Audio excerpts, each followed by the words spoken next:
to have some people online too, so we'll open it up online as well, and Savina will let us know what questions come from there. My name is Tom Kent. I am a adjunct associate professor here at SIPA and Harriman Institute, and former president of Radio Free Europe, Radio Liberty from 2016 to 2018. I have a very lively interest in the subject today, which is a book talk with Mark Pomar, whose new book has just come out, Cold War Radio, the Russian Broadcasts of the Voice of America and Radio Free Europe, Radio Liberty. Mark has done everything in international broadcasting for more than a decade. From 1982 to 1993, he served in all sorts of senior positions at Radio Free Europe, Radio Liberty, and also at the Voice of America, including assistant director of the RFE-RL Russian service and director of the USSR division of the Voice of America. He was also executive director of the Board for International Broadcasting, which is the federal government agency that oversees all of the U.S. international broadcasting networks. These days, it has a new name, U.S. Agency for Global Media. And later, Mark was CEO of IREX, the U.S. organization that administers education and public policy programs in more than 30 countries. He was also the founding CEO and president of the U.S. Russia Foundation, which is a private U.S. foundation that was based in Moscow until he and the foundation were invited not to be based in Moscow, that ran programs in entrepreneurship and rule of law. Mark has a PhD in Russian studies from Columbia, so he knows stuff, and a BA from Tufts University. He also taught Russian studies at the University of Vermont, a scholar at the Woodrow Wilson Center in Washington, and an adjunct professor at the Maxwell School at Syracuse University, where he taught courses on international development. So we'll start by asking Mark to talk a little bit about the book, why he wrote it, but also just about what Radio Free Europe / Radio Liberty, why is it Radio Free Europe / Radio Liberty? This is one organization or two. And then the Voice of America. What do they do? What did they do? What's their structure? What's their function? And about the fact that they continue today, in addition to the Cold War period that Mark will talk about. Thank you so much, Tom. It's very nice to be here, kind of coming back home. I sort of date myself by saying that I entered graduate school exactly 50 years ago this semester. So I started in 1972. Right here in Columbia doing Russian studies. I thought I would start by just kind of telling you why I decided to write the book. Not something I needed to do. I certainly didn't do it for professional advancement. I just did it out of a sense, and really two things motivated me to write the book. One, when you hit the age of 70, you kind of look back and think, what were some of the big things that happened in your life? I mean, what really made a difference? And of course, I realized that in my life, as in the life of many of you, it's really the end of the Cold War, freeing of Central and Eastern Europe, the disintegration of the Soviet Union. It was just such a monumental event. And I happened to be so fortunate to have had not just a front row seat, but to actually be in the room when a lot of things were happening. And I thought that as I looked over my notes and I sort of started assembling materials, I realized that so many people who were with me at that time are gone, passed away. I was fortunate to be old enough to be present in the room, but young enough to outlive most of the people in that room. So I wanted to kind of give a taste, especially since I teach occasionally at the UT, for students for whom, and faculty I may add, for whom the Cold War is ancient history. They have a very vague sense of the Cold War, vague sense of the 1980s. And I thought, well, let me try to capture as much as I can. So the primary reason was to sort of give a flavor of what the radios did, how we acted, what we wanted to do, how we wanted to accomplish it. And very briefly, for those who may not know the radios that well, we use the word the radios. That's very lingo for both RFE-RL as well as VOA. There are two very different structures. And in the book, I have a scene setter, chapter 9, that I try to lay out how VOA came about, which is really the official voice of the United States, started during World War II. It's curious that the United States was the last major country to have an external government-funded media entity. Everybody had it before. The Soviets had it, the Germans had it, the British, of course, with BBC, and who didn't have it? Ecuador had it. I mean, it's just amazing. And there was resistance in the United States to having a broadcaster. People came and told President Roosevelt, no, we should have it too. And it's part of being part of the modern world. And he said, no, we'll leave it to the private. So we had ABC, CBS broadcasting shortwave, but they were broadcast. And by shortwave, that's the way you can hit targets 4,000 or 5,000 miles away, because you're hitting an engineer. So I'm not going to tell you technically how that hits the ionosphere and comes down on different bounces, but that's basically how it is. You can broadcast. There was an American commercial site near Boston that broadcast to Europe and the Middle East privately. So the US comes into it late. It comes into it as a result of World War II. And what's interesting that most people don't really realize is that it was going to die at the end of World War II. It's just the fact that the Cold War started up, that the VOA continued in general. The idea was that we will, axe VOA. It can be done by the private sector. So the US is very cautious in terms of getting into this back in the 40s. The Cold War, of course, picks it up.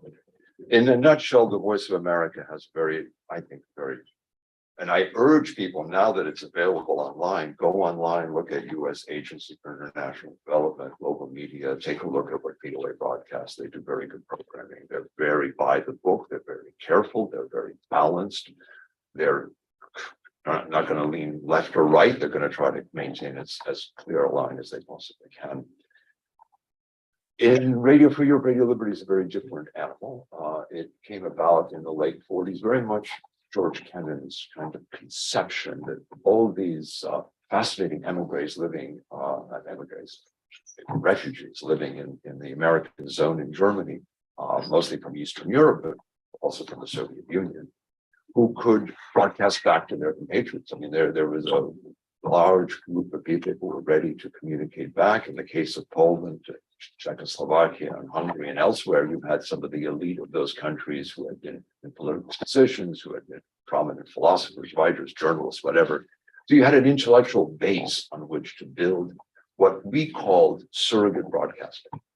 Kind of maybe not a very elegant term for it, but basically the idea was that the Polish service of Radio Free Europe, and that was separate from Radio Liberty, came about later. Same idea, but it was for the Soviet Union. Radio Free Europe was for Europe.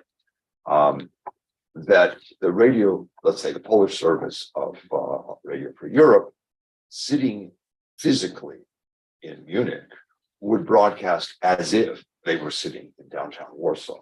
And the way they would select their news and the programs they would do, and the people they would interview, and how they would form their program would be as if they were sitting in downtown Warsaw, a Warsaw perspective. So world events that had an impact on Poland would have priority over maybe world events that had less of one.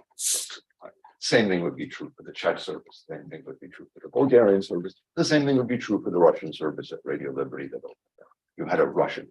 So films, culture, events, whatever happened to be in the minds of these editors as critical would be central. And in the documents, which are now, very freely, they've been declassified, you can read them.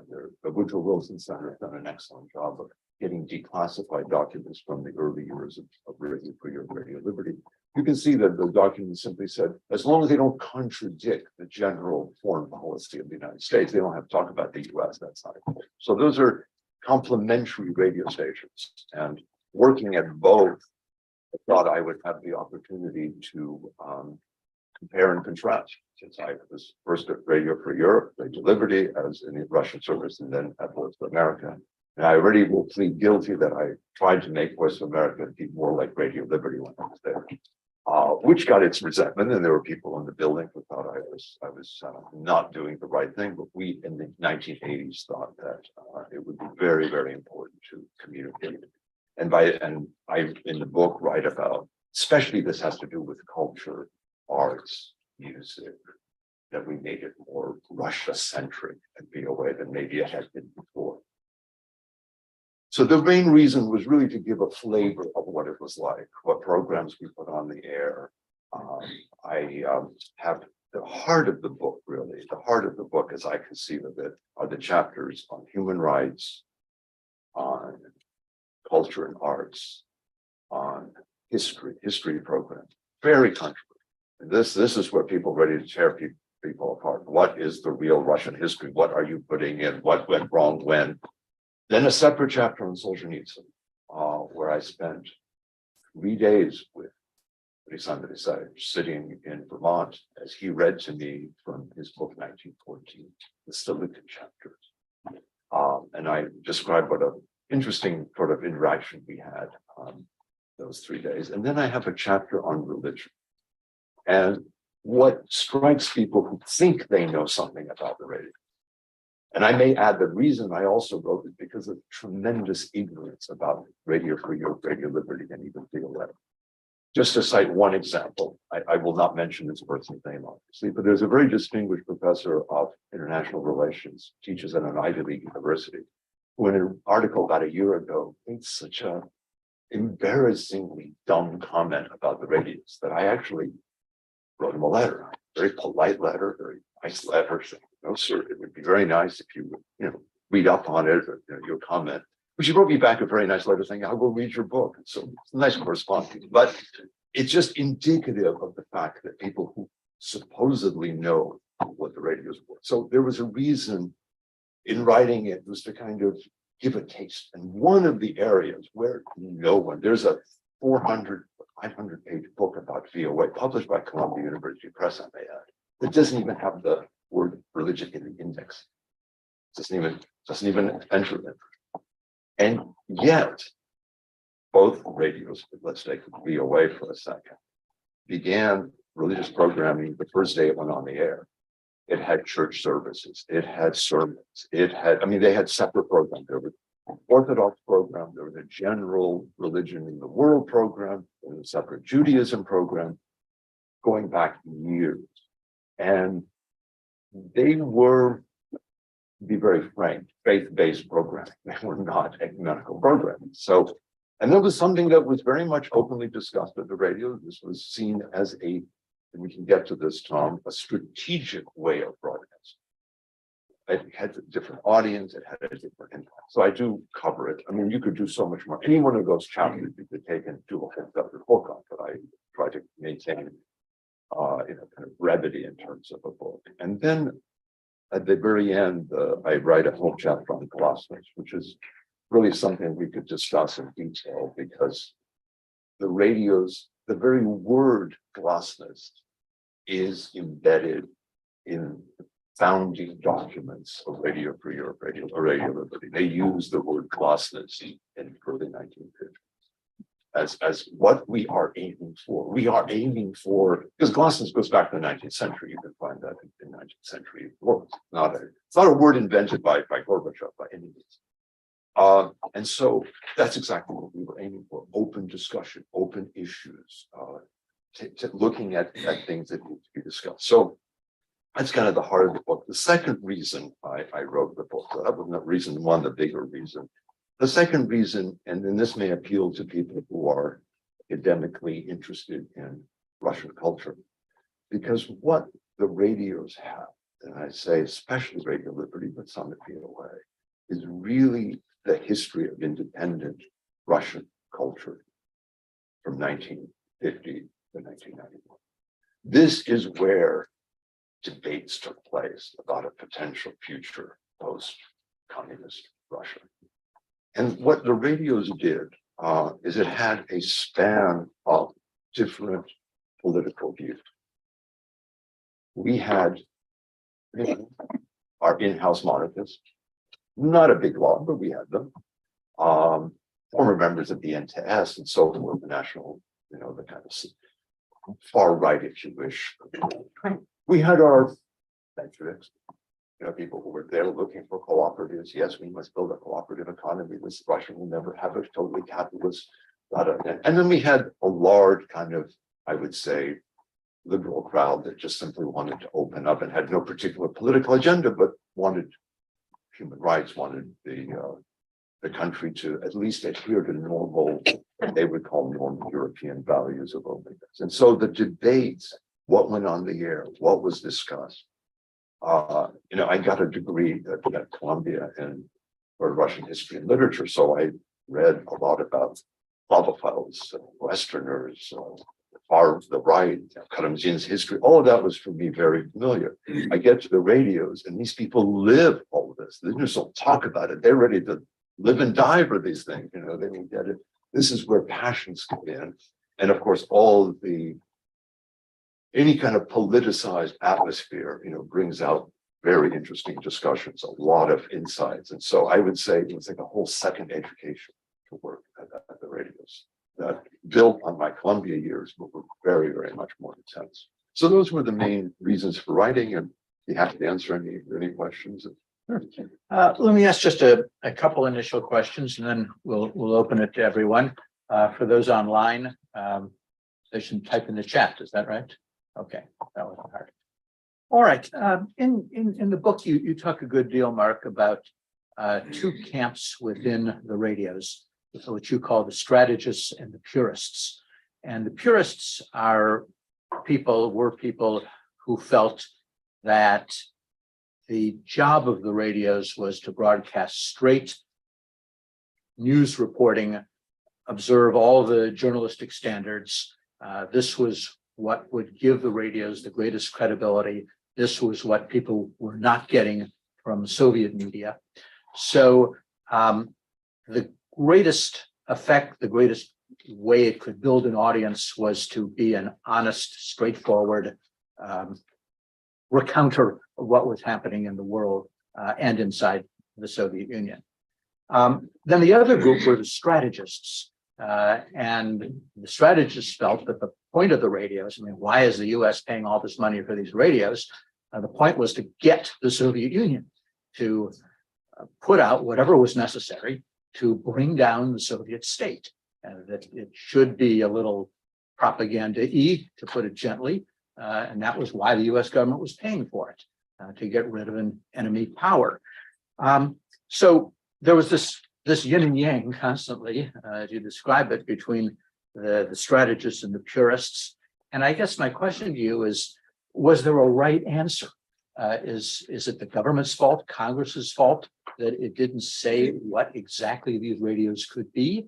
Or was it a good thing to have this constant push and pull? Well, I would begin by answering that I think every media organization has that push between a more purist line and what I would call strategy, or what some people call values. In other words, that's very similar to in other words, you are projecting your values through your program. And I can just take a little bit of a detour and say that I do watch PBS NewsHour quite often. And it too has a strategy, and it too has a pure news. There's the news, and then there's the strategy, which in the case of PBS is the marginalized communities in the United States, the people who don't get into the main press, people of color, Native Americans. But there's a strategic broadcast embedded in the PBS NewsHour. We had a similar strategic embedded in Radio Liberty. Let's just stay with Radio Liberty for the moment, which was what the Soviet Union was either distorting, ignoring, or in some way avoiding and not dealing with it. So we wanted to fill in those gaps. We wanted to we saw that was a projection of our values in the sense that openness, people who were in the Soviet Union, to use modern slang, cancel people left and right, people who were forced to emigrate or were thrown out, became non-people. My book talked about Galina Vishnevskaya, who after 20 years of a great career at the Bolshoi, got invited out of the history of the Bolshoi, came to VOA, read her memoirs. We tried to give them that. That was our strategic. But in terms of purist news, what happened at the radios, in both radios, was that there was news, which was 10 minutes every hour on the hour, fresh news, 24 hours a day, 7 days a week. There was news-related programming, and then there was everything else. And what people generally don't realize is that news and news-related is roughly about 30% of what we broadcast. 70% of what we broadcast, we call the feature programming. And feature programming could span everything from, we had a program at VOA on the role of women in modern society. We had a program on medicine. We had a program on agriculture. We had a program. sports. I mean, my God, we had sports, we had pop music, we had jazz, we had latest films, we had all kinds of different programs appealing to different audiences. And those embedded certain, shall we say, values in terms of what we thought would resonate with the Soviet Union. You mentioned bringing down the Soviet Union. Never in our wildest imagination in the 1980s did we think we could bring down the Soviet Union. I mean, that was like never even entered our minds. We thought the Soviet Union was there, certainly for a long, long time.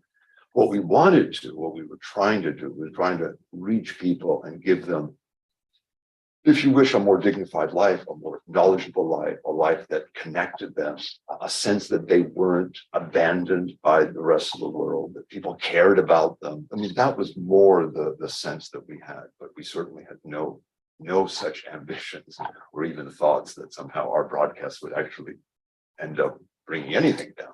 We were much more modest in terms of.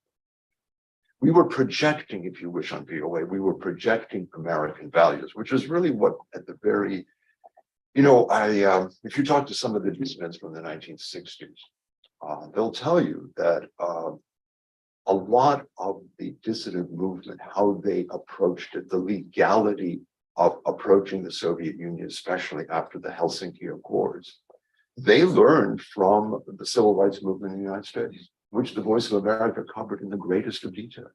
The civil rights, I mean, we still have photographs of Martin Luther King on Voice of America, Martin Luther King on Radio Liberty. It was covered extensively. It was covered extensively because it was an issue that the Soviet Union distorted. So they are saying whatever they were saying, we're going to cover it straight. We're going to tell you what is happening in Selma, what is happening in the South, what is happening with legislation and so forth. This predates me, of course, by a few years, but that obviously was there. Voice of America covered the impeachment, Watergate. So many Russians told me that they paid attention to VOA in a different way because we covered the Watergate hearings the way you should cover them, the way any other news organization covered it. In my time, we covered the Iran-Contra affair. We covered Reagan's ridiculous joke about, if those of you who are old enough to remember, I've annulled the Soviet Union. We're going to be bombing in 10 minutes or whatever he said to it. We broadcast that on the VOA News because that is what you do if you're a serious. So that's the purists, if you wish, and they were generally coming out of American journalism. So they came in with you've got to have every news item had to have two sources. There was no news broadcast by the radios that was not publicly available to everybody. It wasn't some secretive news source that we were getting from some secret organization we were broadcasting. The news was coming off of AP, it was coming off of UPI, it was coming off of Reuters. I mean, this was a mainstream news operation. And then the broadcasting, the feature side, there we spent most of our time, by far most of our time, on the feature programming.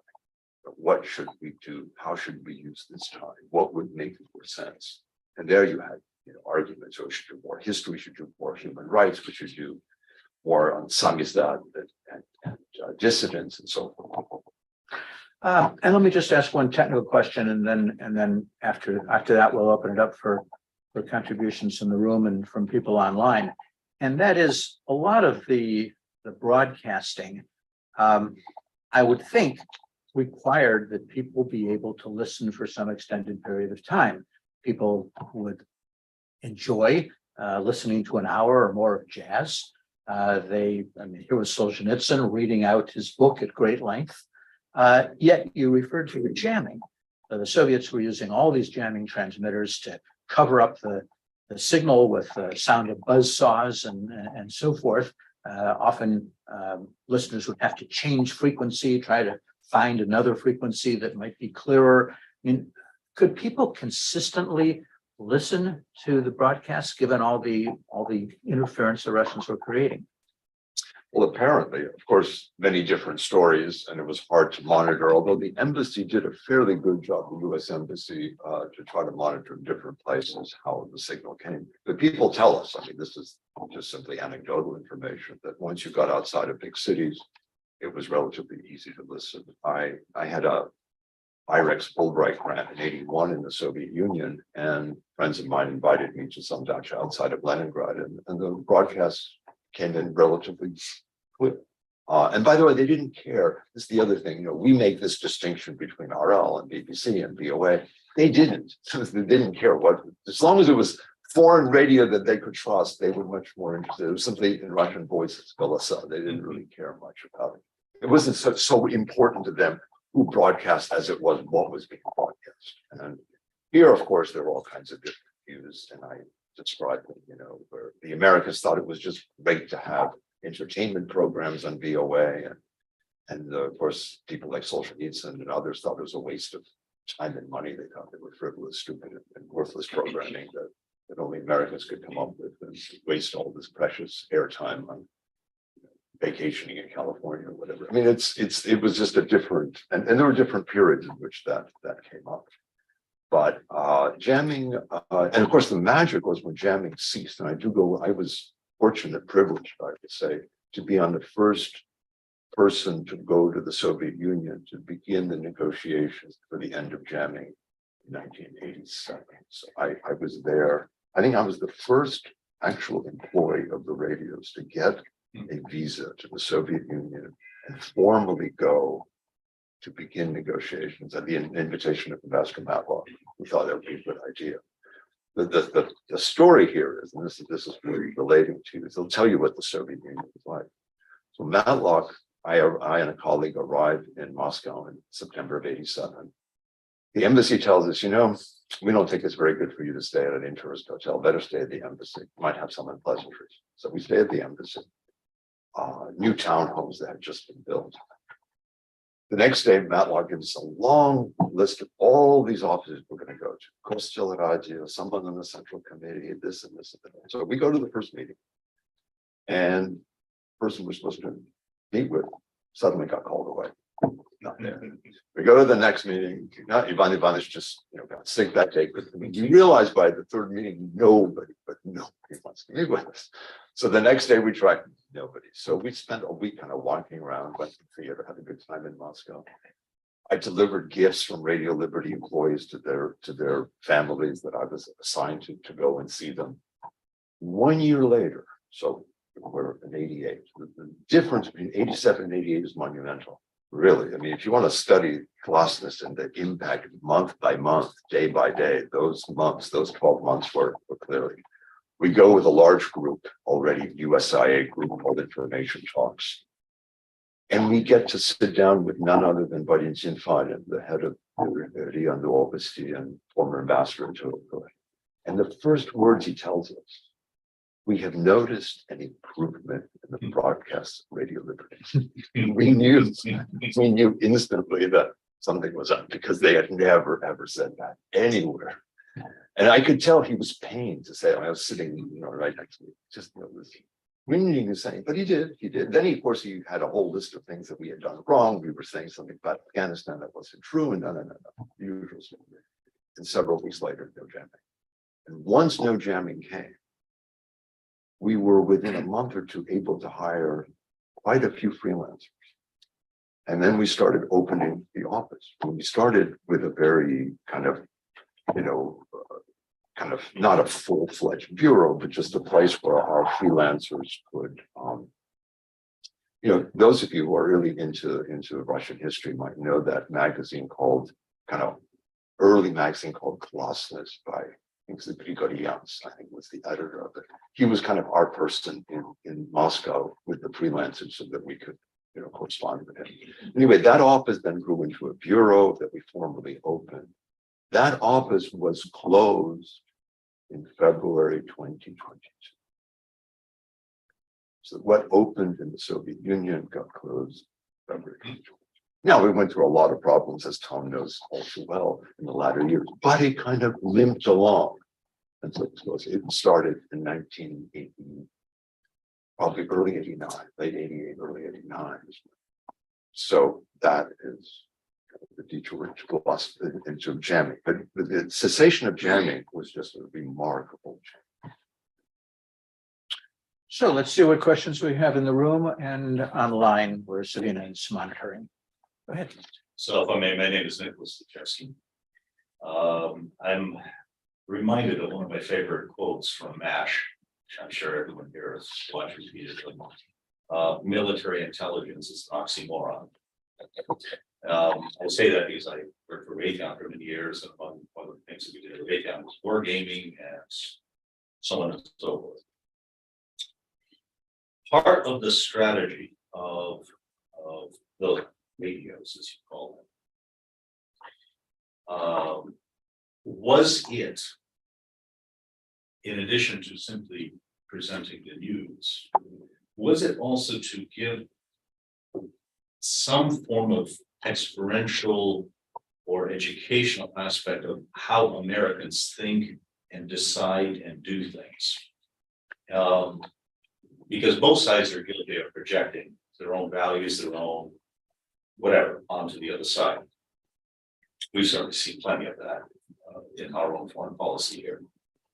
But I'm curious, from the point of view of the strategy of the radios, did that enter into your thinking at all? And obviously the opposite is true too, because one of the issues that I run into in doing wargaming, one of the things you look at is militaries behave theoretically rationally, so you can make rational predictions on what people are going to do. Governments are a little bit less so. The Russian government is on the far end of the irrational scale, or I think it's probably more accurate to say anti-rational scale. So it's very hard for American foreign policy experts to answer the question, well, what is Putin doing? Why is he going into Ukraine? Right? The rationale from our point of view is like, nothing mixes here. Nothing makes any sense. But on the other side, I've had so many in all my years, living and working over there, interactions with Russians, of which I am of Russian descent, coming back and asking the most bizarre questions about America that completely do not understand the fundamentals of how Americans think. And just to finish, I taught a class at the Russia-Canada Institute, which is kind of an interesting experience for me as a master's class on the history of American governance, taking it back to the Battle of Hastings in 1066, going to the Reformation, Enlightenment, and so on and so forth. Looking at the expression of these kids' faces, it's like they had never even remotely seen anything like this. And we had some very interesting interactions. They saw a view of America and its origin story that nobody in Russia had ever taught them. So, well, I think you basically described what technically the Voice of America's whole mission is to project through its programming, selection of programming, criticism of American. Remember, VOA charter says it presents the views of any given administration and the responsible criticism of that administration and those views. That's embedded in law by VOA. So when any president gives a State of the Union address or anything, the opposite party has its equal voice on VOA. That's mandated. There's no question about that. So you have the different points of view, you have the debates, you have the discussions, you have that, which, as I mentioned, with Watergate or with other scandals and race problems and whatever else, gives a sense of a society that is open and willing to look at its negative sides or problems, if you wish. Radio's Liberty mission is different. Remember, Radio Liberty is trying to be a Russian radio station sitting in Munich. So I would say sooner Russian history or Russian issues play a greater role. I write in the book that everybody at the radios, I'm talking about Radio Liberty now, pretty much knew and sensed and understood the Soviet Union had got somewhere awry, that things had gone badly. But not everybody would agree on what date those things went badly. So for a lot of the monarchists, it was really the death of the assassination of Stalin. That's the beginning of the end. For others, it was February 1917. For others, it was October 1917. For others, it was still, after NEP. And you could figure out what dates, and people would argue over those dates. I mean, those dates were you you were either this date or that date. You couldn't be just sort of in between. That formed more of the thinking. And of course, the first words of Radio Liberty, which were fun to listen to, by the way, when I looked at the archives, the idea, the raison d'etre to Radio Liberty was you Russians and the Soviet Union are not alone. We emigres care about you. Those are really literally the first words. And so much of the program grew out of that conception of that. And so I think one of the other reasons that I wanted to write the book, and I think it will come up in discussion, is that this is really the place where post-Soviet Union could be debated, or where the Soviet Union by its censorship, in a sense, seeded the ground for public discourse about Russia to the emigration. And you couldn't discuss it in the Soviet Union, you had to discuss it outside the Soviet Union, because the only place you were free enough to just do what happened just was it last weekend or the weekend before, the Russians got together in Warsaw to have a discussion of post-Putin Russia, because you have to have it outside the country. I mean, we had the same situation in the 70s and 80s, until it was able to be discussed within the Soviet Union. And that transition back, as the radios played a very big role. As I described in the book, when you started having Soviet citizens speaking on Radio Liberty and then being broadcast back into the Soviet Union. And that starts with the end of January. So you start having the people who write articles for some of the more democratic press, all of a sudden being on the air at Radio Liberty. And of course, their voice now carrying beyond the circulation of that paper, beyond the circulation of that journal, all across the Soviet Union. So anyway, that's your question. I was wondering if you give us a preview of your Solzhenitsyn chapter, and how did it? You mentioned how the emigre community is very much involved in Radio Liberty. Now, the emigre community is by far not any sort of uniform community. So, how did some people, some of your broadcasters, authors, take that Solzhenitsyn on the air? Were there clashes where were there instances where people said, I'm not going to do this if so-and-so does that? I mean, and one of the great things I think about the radio is that it did have so many different people. Sergei Dovlatov sent me a few of the scripts in the 80s. But how did all that work together? Well, first of all, it's good that you mentioned. It's actually the chapter I think that I can contribute to Solzhenitsyn studies for the simple reason that I was there and I witnessed it and I was part of it and the scandal that occurred. But just it might be an interesting story for people here. First of all, Solzhenitsyn did not like VOA for quite a while.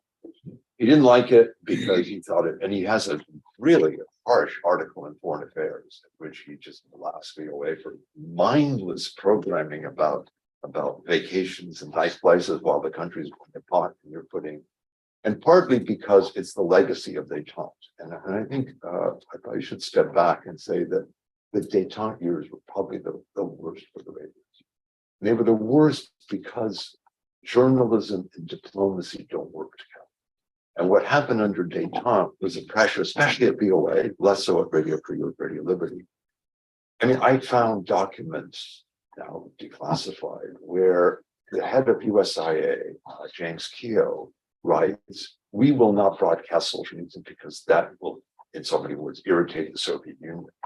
I have Alexander Haig, who was Nixon's chief of staff, I believe, national security advisor, coming to the VOA and saying, President Nixon's going to the Soviet Union, don't put any of these dissidents on the air. I mean, literally, of course, tremendous pushback from VOA saying, you're crazy, we have a mission to do this, it's important news, it's on the front page of every newspaper in the United States and in the world, and you're telling us. And so there was pushback and quite a bit. Actually, the way around it, VOA is very, very creative. They came up with a program in Russia. One of the favorite programs of VOA was called Survey of the American Press.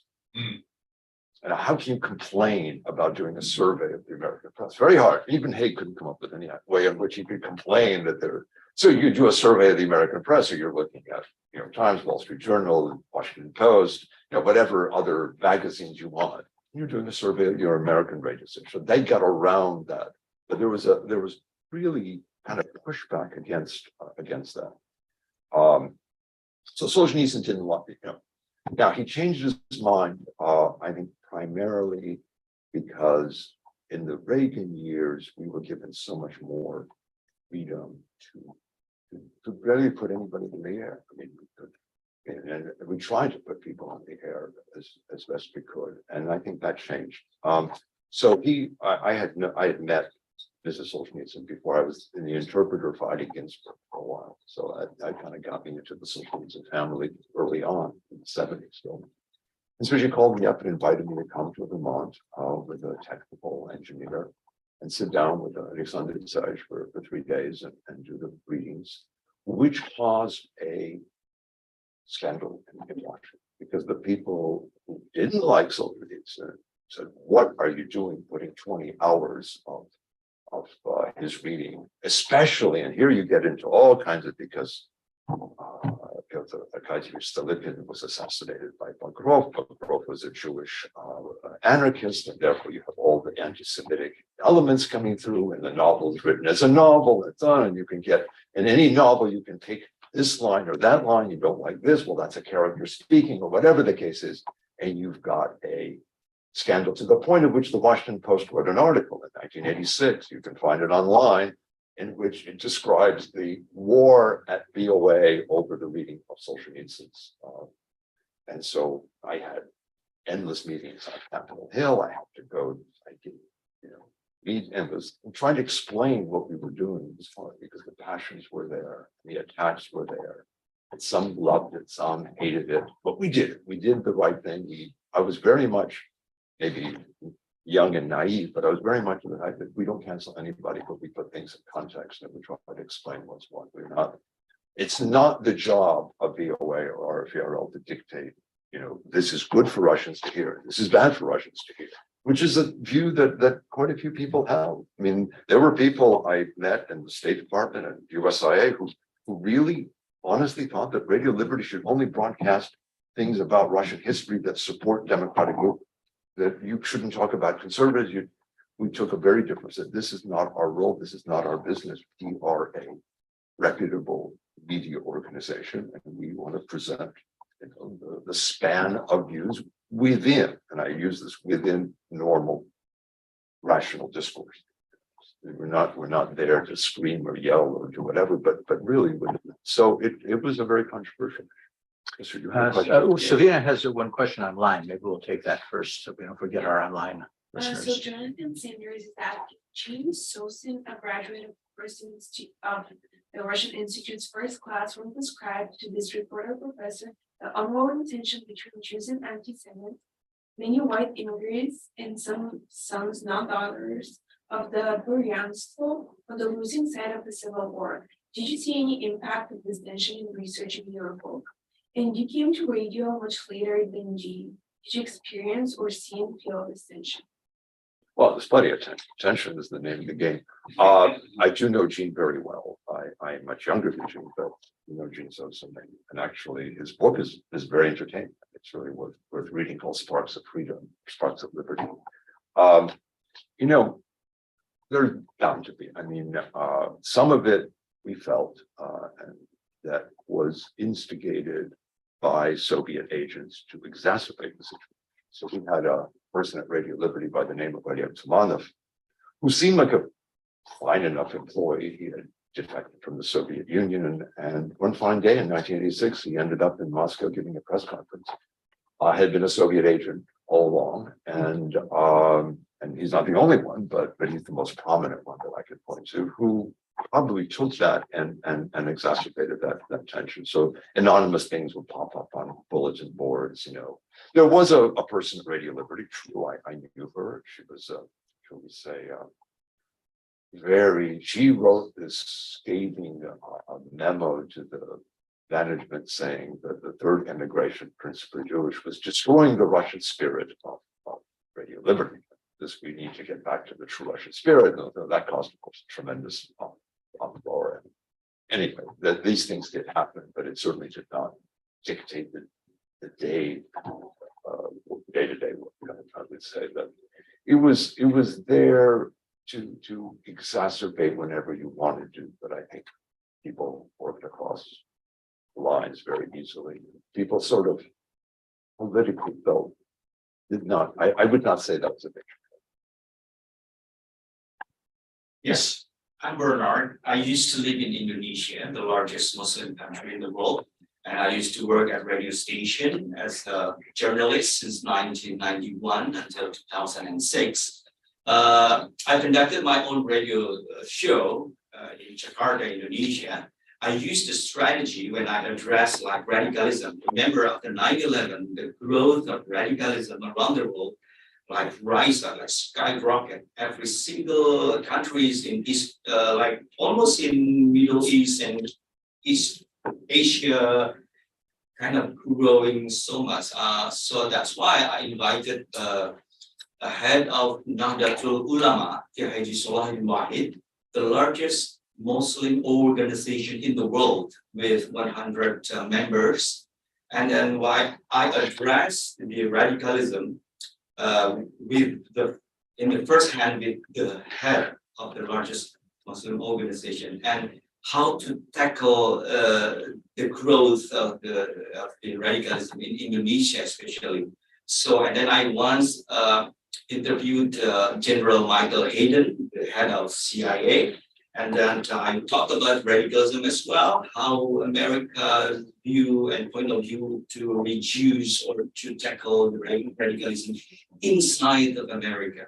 So I'm just curious, at your time, have you ever seen that the opportunity of open dialogue, or maybe you can see some certain leaders in Soviet Union can like open for dialogue or interaction with your radio show or whatever you work with at a time? I don't know how to answer that. I would say, and then no one's asked me this, but I'll throw out this, how much easier it was for us to work in 1980 than it is today. So much easier. And I'll tell you some of the reasons why. I mean, it has a little bit of what you raised. Is we lived in a time where people believed in truth. I mean, truth we thought mattered.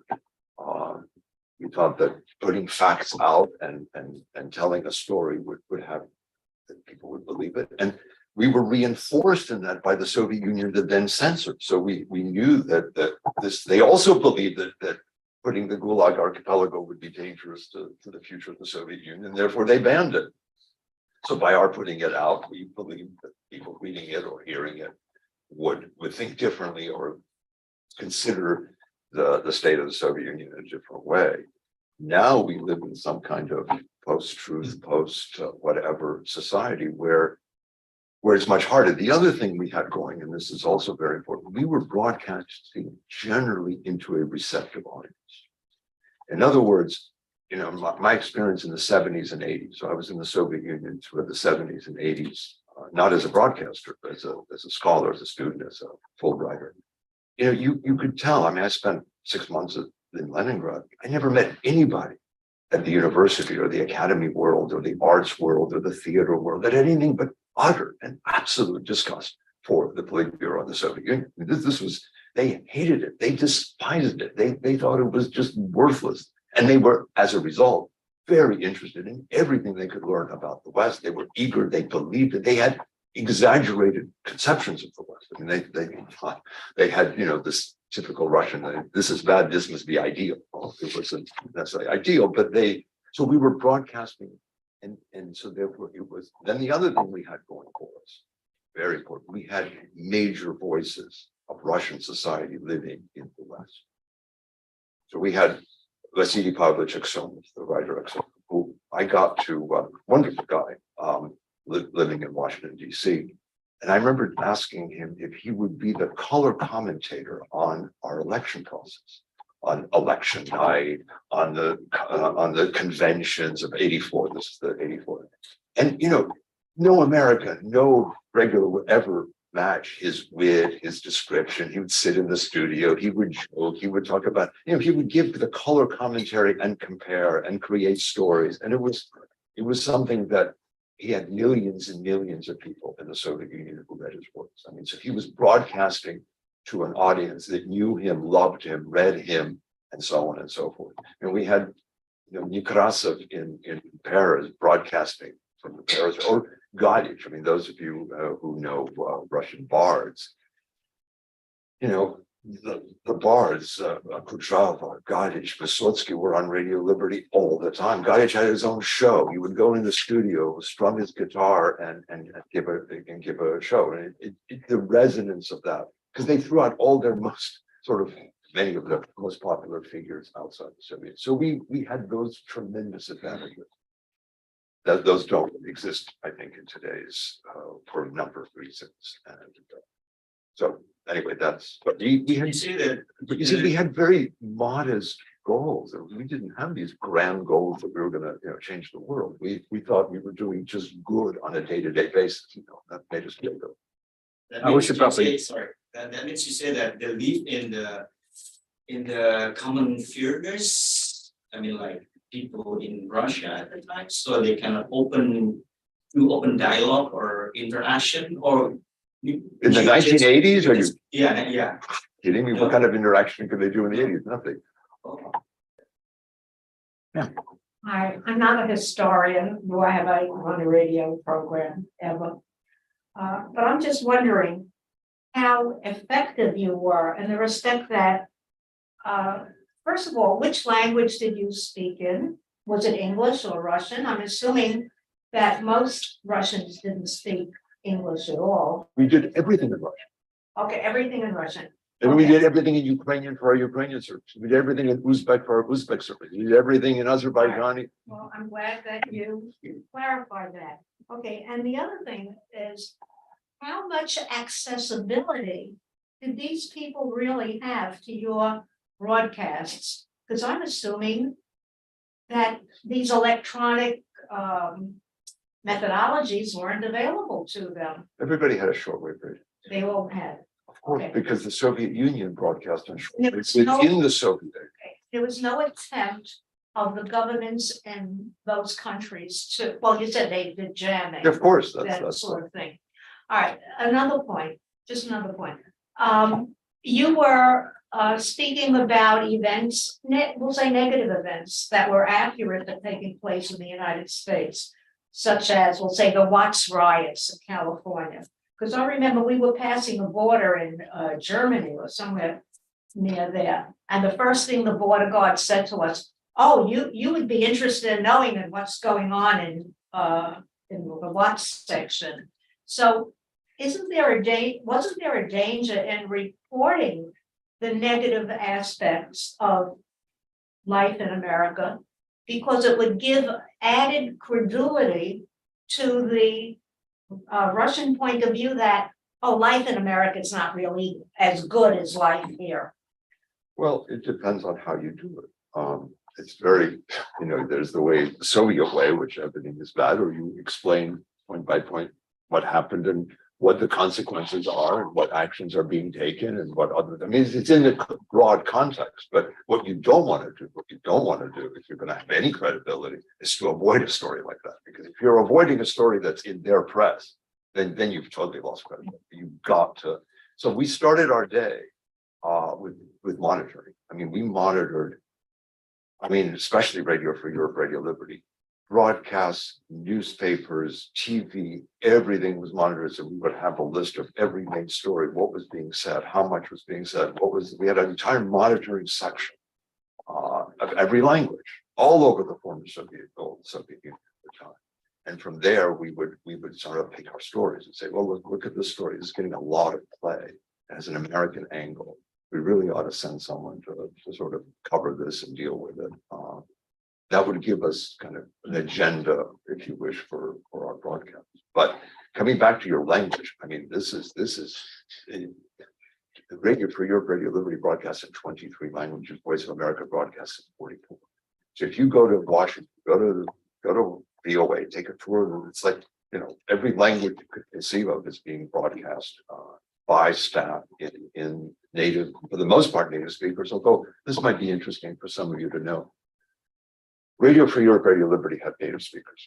virtually in every language. The VOA didn't, for the simple reason that in the 1970s, my predecessor, a few predecessors before me, Terry Catherman, who was a Foreign Service officer, felt that American stories would be presented best by Americans who spoke Russian, but with an accent, or with a slight accent. That they would lend a credibility and authenticity and a sense of their country that no Russian emigre could ever come up with. And so beginning in the 1970s and continuing in my time, we would hire extremely talented. I mean, I have to tell you, these people spoke Russian really, really well. They learned it in school. They spent some time in the Soviet Union. Many of them went as guides on the exhibit guides in the Soviet Union. Some of them were from Russian families. They spoke Russian at home, but they were born in the United States. So there was a mix there.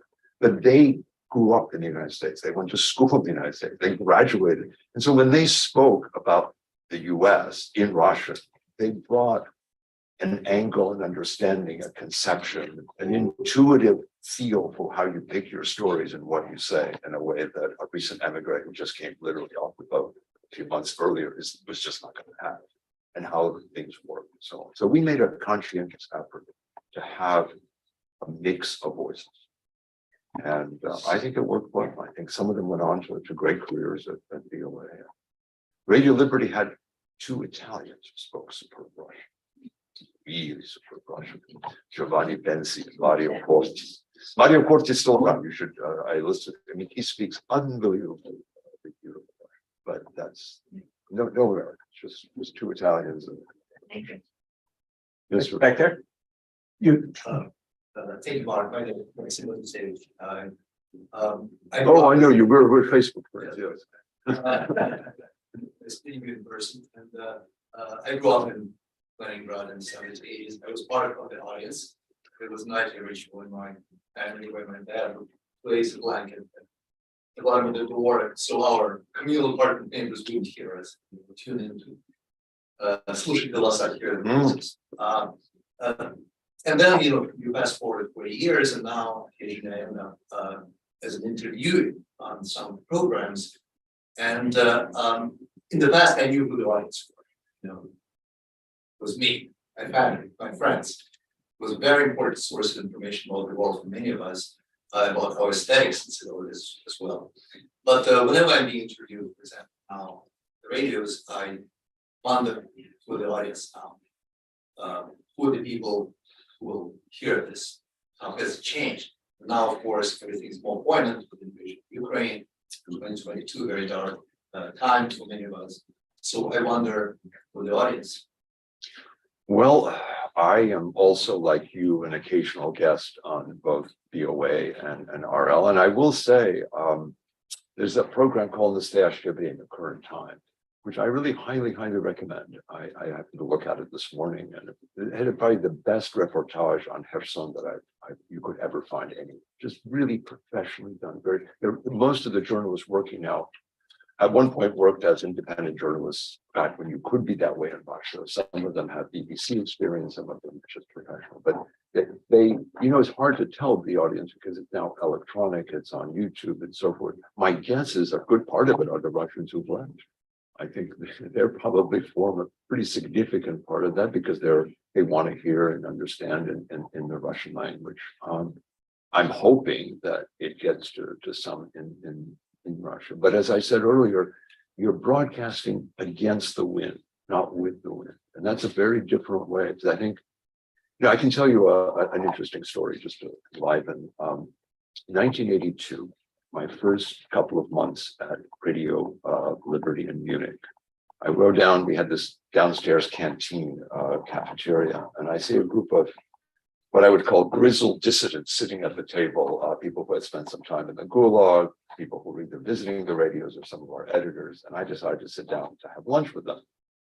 And very naively, I start telling them about these great ideas that I had heard from our new director, George Bailey, who was a friend of Maximov's and came very much from the conservative side of the Russian emigration. And I'm telling about, Russians are victims of communism, no less than Poles and Czechs and so on. And they're looking at me, I can tell by their faces that this is not selling at all. And finally, one of them says, in typical Russian fashion, "You stupid Americans. Don't you understand? In 1982, don't you understand that Russian nationalism and imperialism is growing day by day within the Soviet Union, especially in the military and the KGB circles. They don't care about communism, they care about power, they care about dominance. They are going to be, become powerful, and he said they will. They dump communism. You Americans are going to be in a lot more trouble than you think. Now, that didn't mean we didn't continue our program, but it alerted me to the fact that there was this movement happening. And you may recall the Pamets movement and all the, and they were into this journal is moving very much in the far right direction, kind of fascist. It's not so much conservative as it is kind of a fascist movement within the structures of the Soviet KGB and military of the 70s and 80s. And they came out of it, they knew it, that some of them had spent time in the Gulag. I mean, they were pretty, as I said, grizzled types. And they alerted me, and then they basically, in so many words, predicted what we're seeing today. In many ways, 40 years ago, they sensed that this could happen. It didn't necessarily mean that it would happen, but it certainly could happen. And that is many ways, I think, explains. The other thing that if you really know Russian history, but especially in this kind of more politicized environment of Russian history that Radio Liberty had, and I lived in, there is nothing new to what Putin is saying. I mean, he's just coming right out of things that I heard. Even, who's the one philosopher that Putin cites when he does the illegal annexation? One philosopher, Idiot. First assignment I had at Radio Liberty 40 years ago, this month or whatever. Why is it even on the air? Should we have him on the air? What programs? How do we contextualize Ivan Ilyin? So I spent in fall of 1982 reading up on Ivan Ilyin, whom I never studied at Columbia, obviously, but I did at the radios. And to this day, he's a central figure. He was part of that discussion, this political vortex within which the radios operate, because there were people. The editor of our history program loved it. The editor of our religious program loved it. He started the day with whatever pronouncement.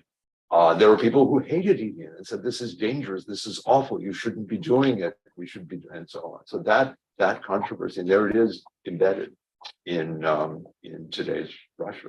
Blatantly, so that in that sense, that's where this kind of gurgling political world that the radios have. Kind of, if you know that, then there's really nothing more in today's Russia. Yes. No, actually, you. No, go ahead.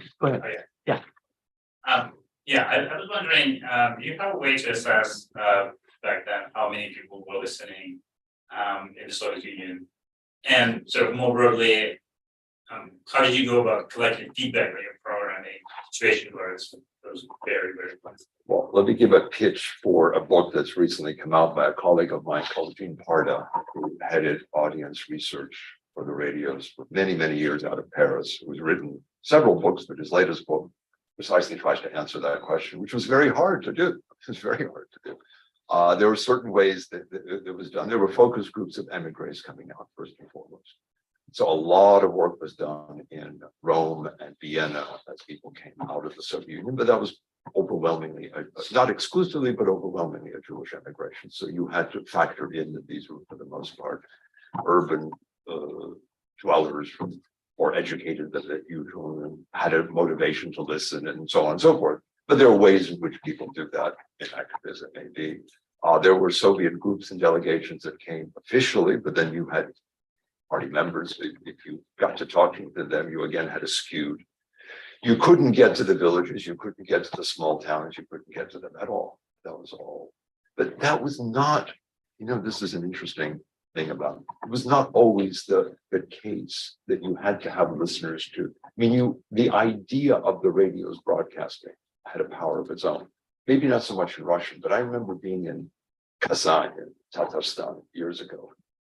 And the pride that people had that we broadcasted Tatar Bashkir. The fact that they even had to listen to it was only an hour or two, and the fact that the United States knew that they existed, cared that they existed, symbolized that they existed, meant a lot. See, so whether we had a lot of listeners or few listeners, that kind of was not the critical issue. But when the Soviet Union fell, and you could do focus groups, and you could do, then we saw how much more listenership than we ever, actually, that data points to more listeners than we anticipated. We were much more modest. We reached 5% of the population, 4%. We thought that was great. They were showing higher numbers. The other thing to also keep in mind, that the KGB monitored the radios and did synopsis of the programs that went to the higher party elite. So they took they considered that very, very important. And those documents were available in the 90s. I'm sure they're closed now, but in the 90s, you could see that how the elite treated the radios very seriously. And what they said meant something. So we had an impact within the structures. Sure. My name is Sergey Chapman, and you just mentioned this in your previous words, but what do you think? What is the mission of the radio freedom today? What is the main challenge? Of course, generally speaking, is the truth, but could you elaborate more on that? To challenge the Soviet, challenge the Russian, evening news, to show a different picture of what they're showing, and in some ways, what they're showing now is far more extreme than Brezhnev's Soviet news that I recall.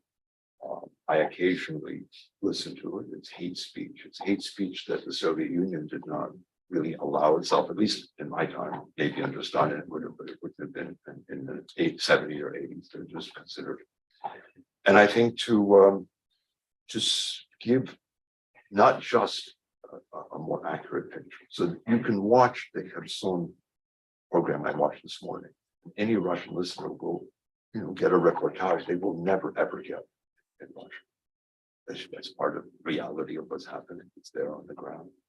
And I think to give, I hope, people in Russia today some hope that there is something other than Putin's Russia. And that people may come back who are outside of Russia at the moment, as happened in the 90s. That an independent Russian culture, independent of the Kremlin, continues. One of the pride, that this is Ivan Tolstoy, the editor at Prague, who makes this point over and over again, that the radio sustained independent Russian thinking when the Soviet Union closed it down. That it nurtured it. And I make a point in the book, we paid people because we knew that they otherwise wouldn't survive. I take great pride that we paid Dovlatov, you mentioned Dovlatov. Well, we paid Dovlatov decently for his broadcast. Not only were they good, but they were a way to support that continuation of independent Russian culture that would otherwise be snuffed out. And so in many ways, that's the continuation. That's the mission. The mission is to continue supporting very good Russian journalists who may someday go back and be independent journalists. Meanwhile, they have a job, they have a profession, they have skills, they're doing useful work. They are. So, going back to Kennan's view, if you look at Kennan's documents, he was very concerned that this elite sitting in these displaced persons camps would fritter away. Their talents and knowledge would be lost. What they could give would disappear. How can we preserve that? How can we continue that? How can we support it? So that same mission would be true very much. One of the first things the radios did, as I understand, is hired a number of journalists who fled Russia after the war to give them a job, to give them a place to work, to put them to good use, so they can continue their professional development. So I think that mission remains. We have about 5 minutes left. We're going to take one last question from online. So Jeffrey Trimble is asked, Mark, in retrospect, did you observe in the program in internal discussions, debate, or in other aspects of the work of VOA and RFE, hints of the forces that would contribute to what Russia has become today? Great work. Okay. we contribute to what, if I understand the question, or I don't quite understand what I'm supposed to answer. I would say, if I understood generally, what you could see that today's Russia, the roots of today's Russia come out of political culture that was in one way or another reflected in some of the programs. Not that we were promoting it, but this was just part of the reality. It's a little bit like you could say that what we broadcast about anything in any country, you could see the roots. I mean, they were there, and we certainly talked about them. We try to be critical about them. We didn't propagandize them, but they're there. As I mentioned, Gideon and others were certainly mentioned, and maybe sometimes discussed, and so forth. But they were there. Mark Pomar, thank you so much. That was an excellent presentation, and thank you all for your questions and contributions. Thank you for coming. I've got some time to chat before I have to go off. Sure. So anybody feel free to come up and chat with Mark additionally.